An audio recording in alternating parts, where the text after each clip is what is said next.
So push to stop and then release. Hi guys, today I am taking a look at the StitchLeash Retractable dog leash that the company sent to me. This is for a small to medium-sized dog up to 55 pounds. Let's take a look at it. This leash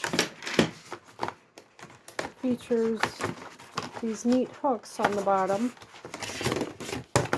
that you can hook up your poop bags to, or your house keys, or whatever else you might want to hook up to it.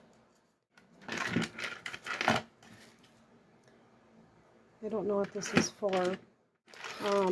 Anyway, you could hook up your house keys to it. This has reflective stitching on it.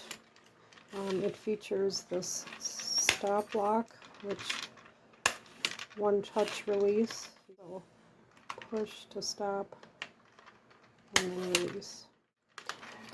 Anyway, it's got a nice comfortable handle. It's substantial in size. It's not a little tiny one, so that's nice. I will try it on our walk tonight and let you guys know how it goes.